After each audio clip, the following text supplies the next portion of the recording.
I spent nearly 15,000 rupees testing these viral beauty products that completely broke the internet. But did they break my account for nothing?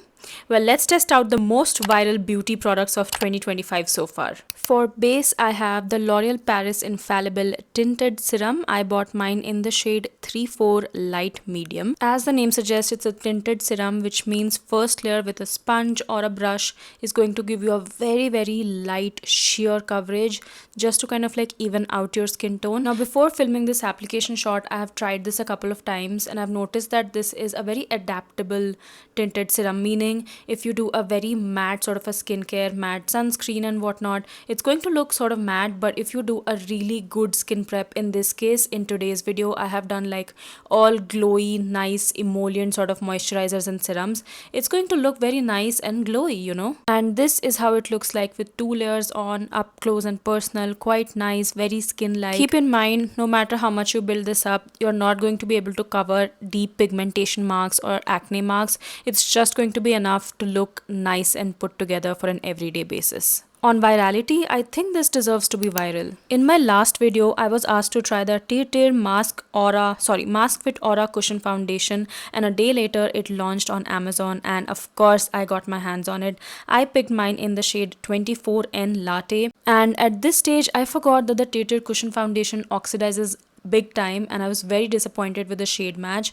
But look at the kind of coverage I am getting. I have just done a small tiny dip of the applicator in the cushion and I'm able to stretch it out and almost cover even my under eye dark circle.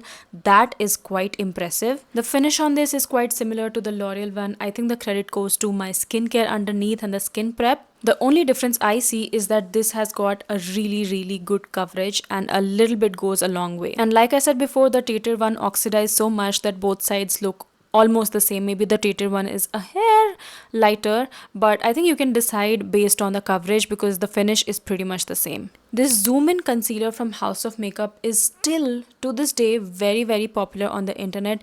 Internet likes to compare this with some of Smashbox and even Too Faced base products, and I've been testing this out from almost 2 months now, and I can tell you that this is really good. The product claims to be a creamy concealer, and that's exactly what it is. Unfortunately, it is not crease free though, but if you have dry skin, you're going to really love it. We are moving on to blush category, and I'm trying the oh so viral and popular Huda Beauty blush filter in the shade Latte, specifically because this was pretty popular last fall. An unpopular opinion, but I personally do not love it. Sure, it's good, but let me tell you what I don't like about this. Like you can see, I'm going on one cheek at a time because it sets and then it's difficult to blend, and then sometimes it lifts. It also doesn't blend well or work well with certain foundations. I've noticed that it just lifts and becomes patchy. So that's one thing. And even after doing all of that and taking so many precautionary measures, I'm left with basically very little color for such a dark shade. Am I right? Like, do you see anything? I don't. So I'm generally doing 2 layers with such a deep shade. I do like to use this on my eyes though. I think I'm gonna use this on my eyes because on my face, I don't particularly love the whole application process. I'm not saying that this is a bad blush necessarily, but after trying so many blushes, I just don't see the hype, especially not for the amount that I'm paying for this. Let's move on to the lip category. First, I have the Mrucha Beauty Blush Pout. I know the internet has gone gaga over the shade Brew, but my favorite has to be Brownie with Faye Beauty's lip liner in the shade Borderline. I think the combination just works so well together. Now, this is very rich in pigment, very feather-like, almost feels like nothing on the lips. Lasts for a decent amount of time, I think 2 to 3 hours. You can stretch it to 3 to 4 hours depending on what you're eating, but then you will have to reapply. But I'm ready to do that any day because the formula is so beautiful and so comfortable. I do not expect a formula like this to last me an entire day. So I think this is a solid like 4.5 out of 5 for me. Next, I have Simply Namp's Satin Soft Lip Creme, and this I think is an upgraded up-leveled version of the soft matte lip creams from Miss Claire, if you remember those days. I think it is a very, very similar formula. Plus, it just lasts a really, really long time. And it also becomes transfer proof, unlike the Miss Claire one. It just takes quite some time to become transfer proof. But again, very, very comfortable formula. The shade, even though is called Tokyo Red, is actually quite wearable and is going to flatter a lot of Indian skin tones. Next, I have the oh so viral and popular One Love Velvet Lip Tint from Mars. Now this you can wear it two ways. You can just apply it on its own, leave it on, and then just go about your day. Really, I like to apply this and then top it off with another lip color so that it just stays put throughout the day, and it does stay put throughout the day. The only thing is you'll have to spend a little extra time to make it look very even if you plan on wearing it just on its own. Otherwise, you can leave it on for some time and then you can just wipe it off if you want a really, really nice and strong tint. But you have to keep in mind the tint it is going to leave behind depends on how thick or thin of a layer you have done before. So if you want a very, very even tint, then definitely do a nice thick layer. But no points for guessing. I think this definitely deserves to be viral. Next are these very popular matte mousse lipsticks from Mars Cosmetics, which completely blew up on the internet. And I mean for all the right reasons, because this gives you the most beautiful blurred matte formula on the lips.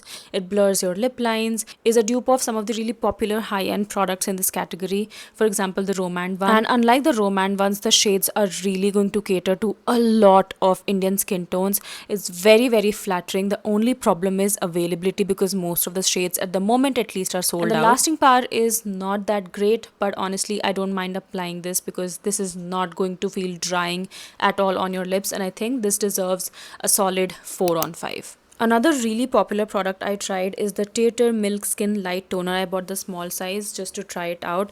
Now this is being marketed to us as something which contributes to really glass-like skin, glassification of skin, leads to your makeup looking very, very nice. Now this is how it looks like immediately applied once it's wet, and this is how it looks like once it dries down.